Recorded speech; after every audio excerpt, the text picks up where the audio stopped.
Ladies and gentlemen, welcome to On The Top. I'm GC Smith, and today we're going to be discussing the latest FAQ updates for Warhammer 40k from Games Workshop.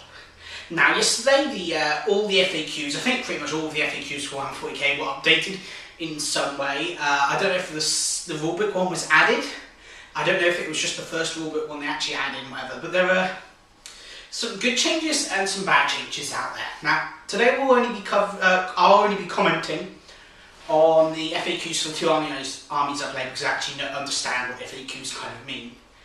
I'm not well versed in the other armies, so I'm not the best person to talk to about them. But first I want to start off by saying these are Games Workshop FAQs. Wording isn't amazing, and there are some contradictions.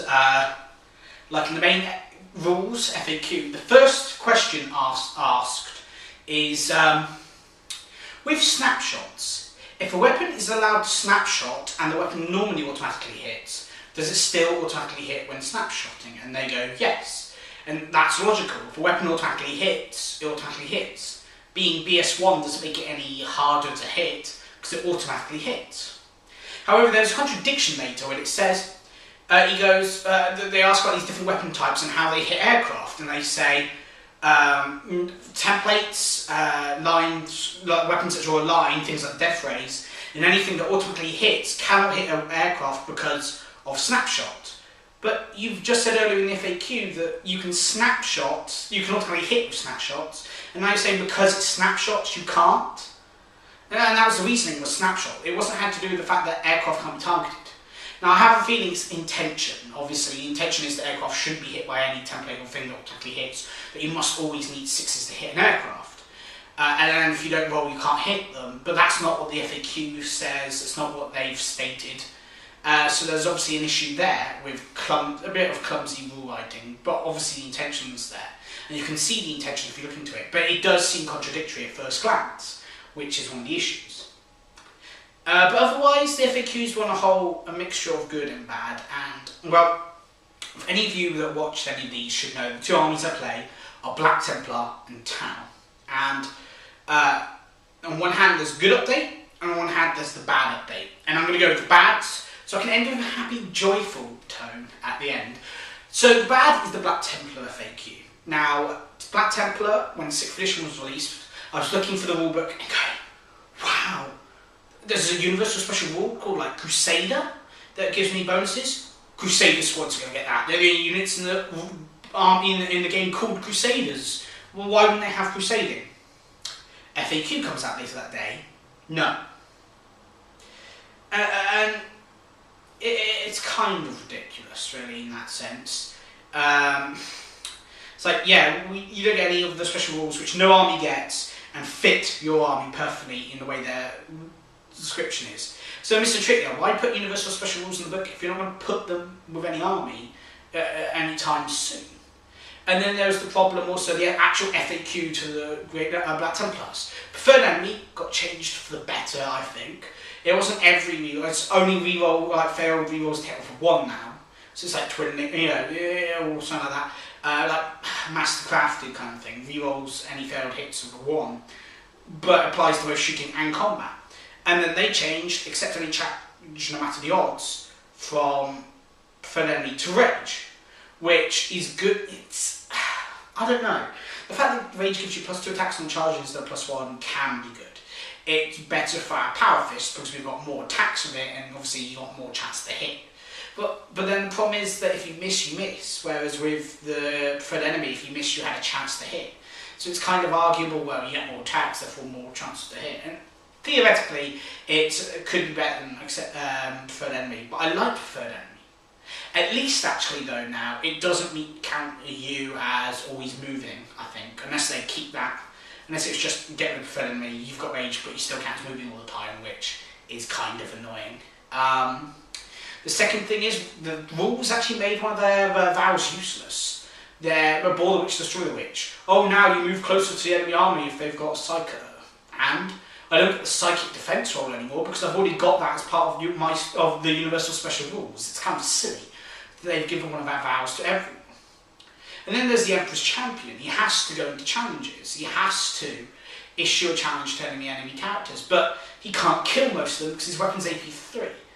And a lot of characters have access to AP2 weaponry in some way. Heck, any captain in the army can take a power axe. He's stuck with an AP3 sword.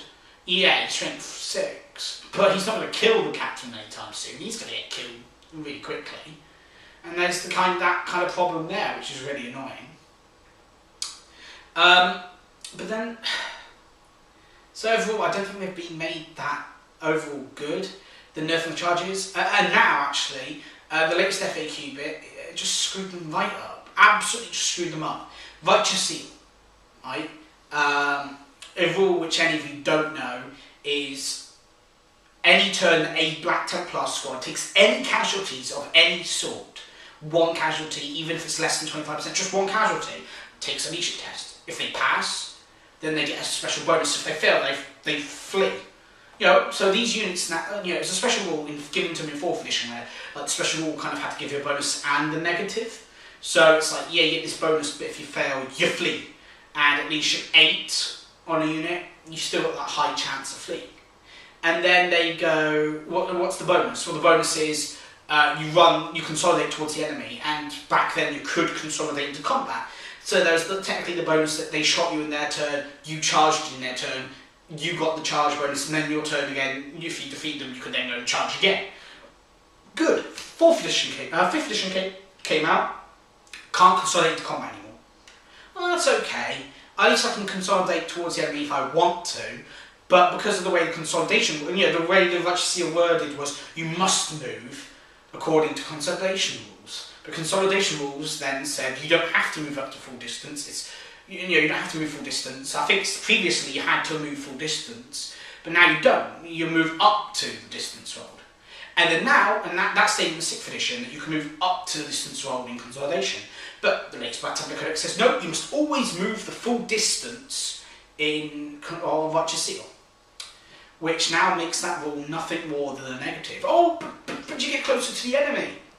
Really, that's a bonus. Where the majority of the games are mission-based, so I can't actually hold an objective. What if I put my unit in cover, use a single guy and run straight out in front of AP2 weaponry or AP3 weaponry? I'm on an objective, you've killed one guy, oops, I'm off the objective. Oh, well, I've lost because you went last, and that was the last turn of the game. And we were drawing, you win because you killed one guy.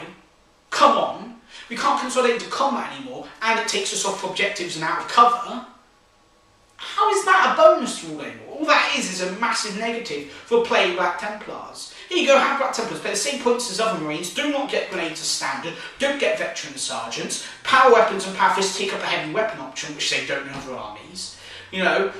You then also run straight out of cover or off your objective the moment you suffer a single casualty, and that's the best scenario. The worst scenario is you run off the board, or run away from the enemy. And yes, you could roll low consolidation roll, yes. But there is also the same chance of you rolling a 6 as a 1. It's a terrible rule. It's an absolutely terrible FAQ. Black Templars, nail in the coffin. My Black Templars are staying on the shelves until they get me done, really. There's no point playing them, because, well, what's the point? Let's see, everything we had special, other armies have. They have no anti-air, apart from taking allies, and, well, that kind of sucks. Yeah, but you can take allies! I don't want to have to take allies. For one thing, that means taking a second HQ choice, which is more points. I have to take another troop choice, which is more points. And then that's only to get a flyer in my army. I have to take 2 other units to get the 1 unit I want. What? So I have to go and take allies just to get the single flyer to take out enemy flyers. But then I only get 1 flyer in my army, or 1 unit, one model that can take out enemy flyers reliably. Oh yes, but you've got terrain. You've got the the bastion of the anti-aircraft turret. You've got the defence lines. Yes, I do. But now I'm having 1 thing, which now if I suffer a single casualty, I run straight off. For Black Templars, that's not an option. We need something reliable, and we don't have it in our army.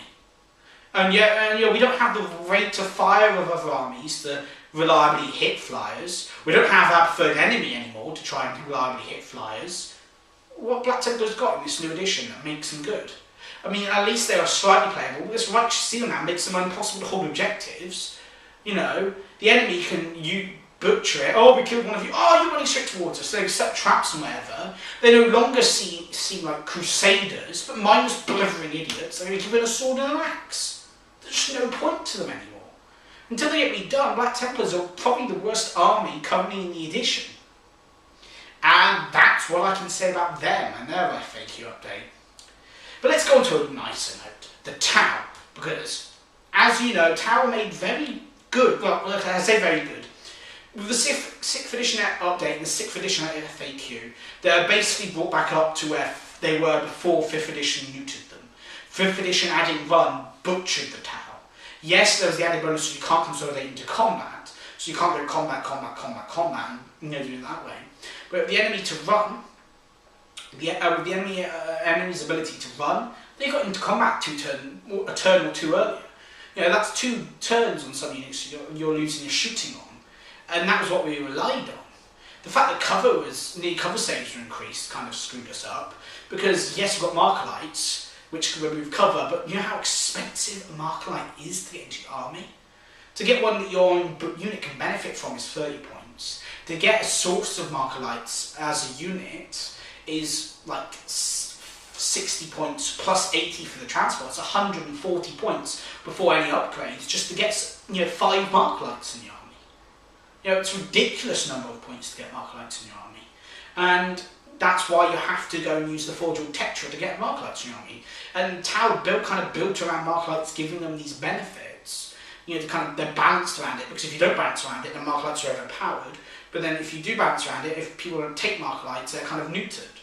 And there was that problem. So this kind of brought them back up to where it was because of their always being able to shoot at 30 inches, even if they move, allows them to move back. Yes, the enemy can always move, move and shoot 24, but the 30-inch bonus is better because before it was move, you only shoot 12. The enemy move and shoot 12, and yet they get the bigger bonus because they have shorter range weaponry, but they all normally have the higher armor save. Tau have technically got 6 inches more shooting mobility now than any other army virtually out there, which is lovely and amazing and good. And the preferred enemy thing kind of helps as well, because if you have an ethereal and it dies, there's a huge chance of you, well, not a huge, but there's a chance of you getting preferred enemy. Then there were the changes in stealth rules that they were first given, which allowed made stealth suits units better. Now the first problem with the first FAQ was they got rid of target locks, which is a problem. Target locks were a really good part of the army, allows you to split fire and whatever. But do not fear, because they brought them back! Yes! This latest update has basically gone, hey, oh yeah, you're sorry, we should have given you. We shouldn't have just neutered your target locks. I mean, you've already got pieces of equipment that are useless from previous editions. So here you go, your target locks are back. They allow you to shoot at a different unit to the other guys in your unit. Yes! So you now can take a Markerite with, you can take a leader or firewall unit with a Markerite and a target lock. Fire him in a different unit to benefit a different unit in your army. Yes! You can now take target locks on if you have a crisis suit unit, you can have a single model with flame, a target lock to flame an infantry unit nearby, while the rest of the unit takes out a tank. Yes! Love it. Amazing.